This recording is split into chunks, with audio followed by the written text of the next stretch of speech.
Eu vou colocar aqui um trechinho só para a gente ter uma ideia do que eu estou falando para o pessoal entender, mas nem vou deixar muito, porque os cortes são muito longos, só para ter uma ideia de como que essas coisas, qual é a retórica desse cidadão também nesse tipo de debate. Vamos lá. Vários outros dirigentes do PT foram vítimas de perseguição judicial entre 2014 e 2021, processados e condenados por crimes que vieram a ser desmascarados como invenções produzidas por um conluio entre o juiz Sérgio Moro e a força-tarefa da Operação Lava Jato. Mas nenhum dos petistas acusados nesses processos, absolutamente nenhum, e todos sabiam que seriam condenados, nenhum petista fugiu do país.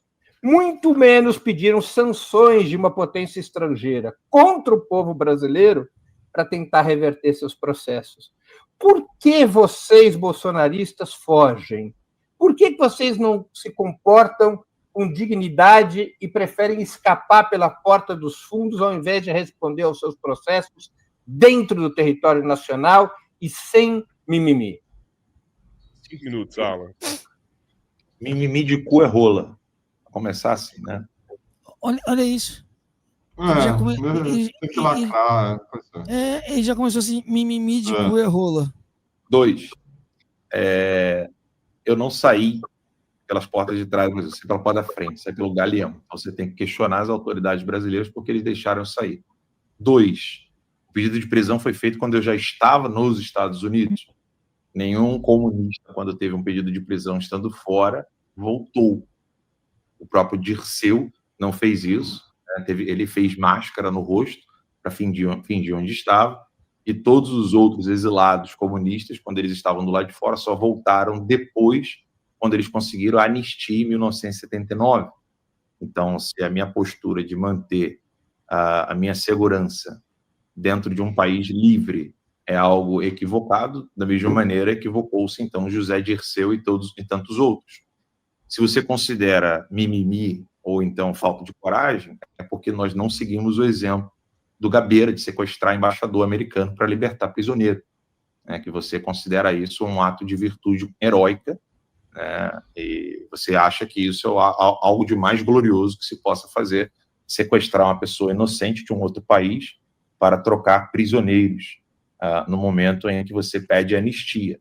E, de fato, nenhum membro da direita brasileira está sequestrando embaixadores da Venezuela ou de Cuba, seja lá do que for, ou da China, para poder negociar algum tipo de benefício próprio do próprio partido. É interessante como que você considera como um ato de fraqueza, mimimi, ou coisa do tipo, eu buscar segurança num lugar livre, num país onde eu não posso ter as mesmas garantias que o Lula teve. O Lula conseguiu no STF que ele não fosse condenado porque o CEP estava equivocado. Só que o meu processo começou no STF sem eu ter foro próprio para isso, coisa que qualquer garantista não tem como defender, pelo fato de que o meu foro próprio não é o STF, até mesmo porque eu não sou membro do governo, não pertenço a governo nenhum, e não tinha nem sequer qualquer característica que pudesse me colocar no STF para ser investigado. Então, você considerar isso legítimo mostra muito mais mau caratismo do que qualquer outra coisa. Mas aqui eu não quero debater quem tem caráter ou quem não tem caráter, quem está de mimimi ou quem está sem mimimi. Eu quero debater as ideias que realmente a gente pode ter alguma coisa em comum e entender por que nós discordamos delas. Você vem com esse aspecto belicoso, sem necessidade, talvez para poder fazer aquilo que o próprio professor Olavo falava, né? Argumento de sorriso é argumento de puta.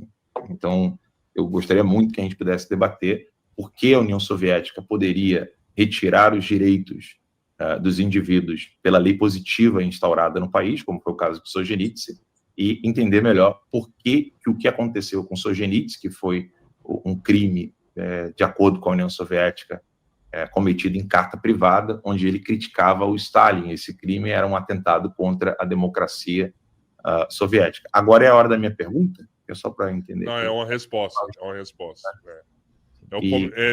Eu estou numa situação muito difícil, estou pedindo ajuda de vocês já tem um tempo. Que isso aí que entrou agora? É o Roberto Papudinha? Então, é muito ruim, né? E não chega a lugar nenhum mesmo. O Breno já falou que faz isso por diversão e também por engajamento. Ele sabe, não convence ninguém. Eu escrevi a respeito desse negócio, esse fenômeno, um Zambada contra 30 aviaros, essas coisas, sei lá. Um treinador contra 30 gordos. Os caras inventam tudo. Uma feminista, você viu essa? Uma feminista contra 30 conservadoras. Sei lá, essa loucura completa aí. E esses debates é a mesma coisa, não chega a nada. Pugilismo, é que nem o Popó e o outro lá, né? O Vanderlei. Não é diferente. O Platão falava dos sofistas versus os filósofos. Uns buscam a verdade, outros buscam o pugilismo verbal e argumento e ganhar um debate. Ganhar um debate não significa que você está certo. Você é melhor com as palavras, sabe? Você argumenta melhor, você tem mais retórica. Não é para valer isso aí. Não é para você tirar, de fato, um Kiko contra 30 web comunistas. Aquele outro, é verdade, o Jones lá, ele se especializou nisso aí. Ele foi num negócio desse, não era? Foi. Contra 30, sei lá o quê. Foi, palhaçada. Isso aí não é para formação política de ninguém. Agora, não, eu só quero lembrar, em relação ao Alan dos Santos, uma coisa que eu nunca esqueço. Quando ele tinha o Terça Livre dele, ele tinha uma sequência de imagens na parede, e está aqui a sequência de imagens, que, segundo ele, era a ordem cronológica dos nomes de relevância do pensamento da história do Brasil. Então, vocês estão vendo lá nas costas dele, estão vendo aí, né? A primeira imagem é do Dom Pedro II, a segunda é do José Bonifácio, a terceira é da Princesa Isabel, a quarta é do Joaquim Nabuco e a quinta é do Olavo de Carvalho. Então não dá para levar a sério o cara que bota Olavo de Carvalho junto com Dom Pedro, José Bonifácio e Joaquim Nabuco, por exemplo. Né? E vocês observem que ele começa a resposta utilizando uma tática do Olavo, mimimi de cu e rola, e ele termina a resposta fazendo uma citação do Olavo, discurso com sorriso é conversa de puta. É esse tipo de coisa, é o olavismo cultural, Kiko Nogueira. Coisa ridícula, é patético. Nessa hora aqui também o Alan falou sobre o narcotráfico. Ele fala aqui, sem mais delongas, para não estourar o tempo.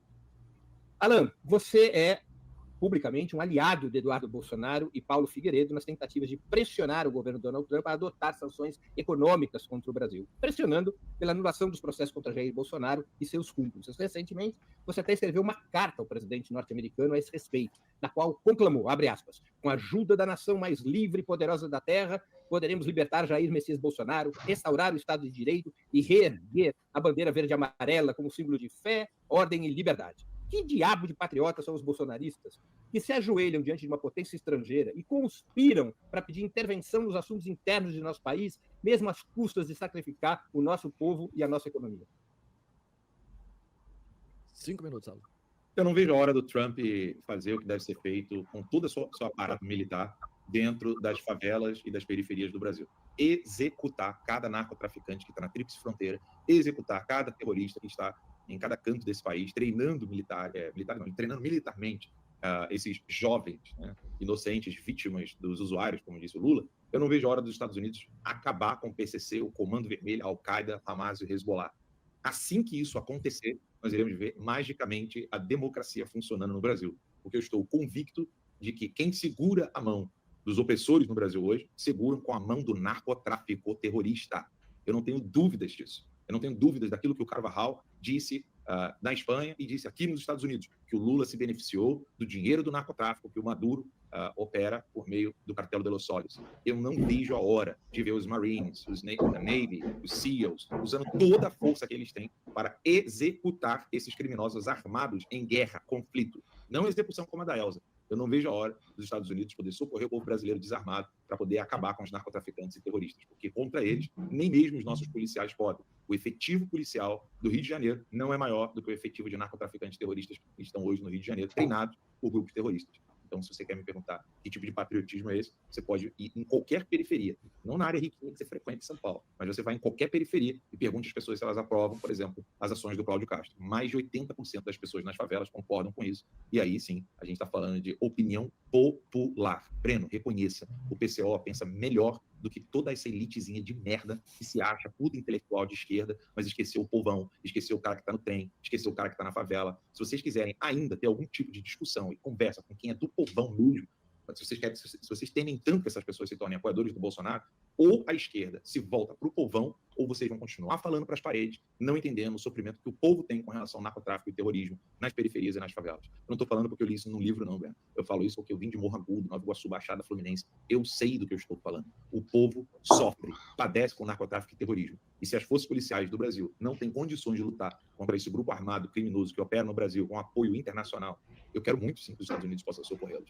Porque nós veremos magicamente juízes tomando decisões completamente diversas das quais nós estamos vendo hoje, no primeiro dia, que não só 100, 200 narcotraficantes morrer, mas centenas de narcotraficantes mortos. No dia que isso acontecer, você pode ter certeza que o povão da favela vai aplaudir quem fizer isso. E isso nenhum intelectual de esquerda vai conseguir reverter, nem com 300 livros, sites ou jornais que recebem dinheiro do governo. Nenhuma mídia vai conseguir mudar a mentalidade do povão, vendo que o narcotraficante que estava fudendo a situação dele na favela, sendo morto, sendo tratado como merece. Vou parar por aqui, mas é o seguinte, tem uma falta de compreensão por parte da esquerda e que atrapalha muito o debate, que é o seguinte, você achar que coisas que são chocantes para você são chocantes para essa turma aí, sabe? Então, você parte da sua noção de, digamos, civilidade, que deveria, segundo a gente entende, ser senso comum, para transferir para o outro uma coisa que a gente acha que é inaceitável. E para o outro não é. Eu acho que o bolsonarismo deu uma mexida na nossa compreensão da história, da nossa cultura, etc., que acaba atrapalhando muito quem se prende a algo que, para você, Viara, é chocante, para o outro cara não é. Então, ele está dizendo aqui com orgulho que acha que o Trump deveria ajudar a entrar nas favelas para matar os traficantes que estão lá nos morros, etc. e tal. E se arregala o olho, não sei o que, você está defendendo, estou defendendo. Por quê? Porque tem uma parte da população que considera normal, sabe? E a gente fica chocado. Mesma coisa assim que, sei lá, né? Quantas vezes a gente vê? O cara é preto e é bolsonarista, e se arregala o olho. Nossa, que absurdo, não sei o quê. Mas você está apoiando um sujeito que é racista, que já deu várias declarações, não sei o quê. Sim, eu tô. E daí? E aí você, nossa, mas não é possível, não. Mas, pô, lamento muito, mas eu e, sei lá, metade do Brasil acreditamos nisso aí. Então, é uma certa ingenuidade, sabe? Nossa, de achar que você vai pegar o cara com coisas que para nós são inadmissíveis e para eles já estão para lá de Bagdá, para lá de aceitas. Já partiu, esse trem já partiu. Não adianta, né? Você vai... nossa, realmente, você defende intervenção? Sim, defende. E aí? Como você vai fazer a partir daí, sacou, Viaro? E não da premissa. Então você defende que o Estado... Sim, eu defendo. E daí? O que você quer? Né? Você tem mais alguma pergunta? Sim, eu defendo que o Trump vá lá. O Flávio falou, não falou? Que esperava que explodisse barco na Baía de Guanabara. Não foi isso que ele disse? Então, o que mais você quer saber? Sim, eles defendem. A questão é saber o que é crime e o que não é. E aí já é outra seara da discussão que eu acho que é para isso que deve ser encaminhado. O Alisson é a questão de polícia. Por isso que o debate fica falacioso. E ele acaba, sei lá, em certos momentos ele se deu bem mesmo. Ele não é burro. Né? E de novo, é o Breno com a opinião dele versus a opinião do outro. E se você estiver estabelecendo fatos e crimes que esse cara cometeu, tem um momento que o Breno foi bem, que perguntou se ele defendeu durante a tentativa de golpe no Brasil, intervenção militar. E aí o cara não soube responder e se enrolou, etc e tal. Mas de resto, velho, foi 0-0, né? Eu vi o final, para dizer a verdade, né? Depois da sua live. Mas nada. Fala. Não, o Breno, nessa parte de ter defendido ou não ter defendido a ditadura, a intervenção militar, na verdade, o Breno trouxe para ele matérias, né, do G1, matéria do Globo, matérias que mostravam que ele havia defendido, e aí ele se enrolou. Mas eu acho que foi a única parte, o resto eu concordo plenamente contigo, é 0-0, ganha quem tem mais torcida, na verdade, porque se tu faz uma enquete para saber quem ganhou, é quem tem mais torcida, porque o cara que é de um lado não vai votar no cara do outro para dizer, não, realmente perdemos, isso não existe. Então, é quem tem mais torcida que vai lá e coloca. O Breno ganha engajamento, evidentemente. O Alan dos Santos consegue reviver, renascer um pouco, porque vira e mexe ele fica um pouco escanteado, um pouco esquecido, porque está fora do país. Fora isso, não se chega a lugar nenhum.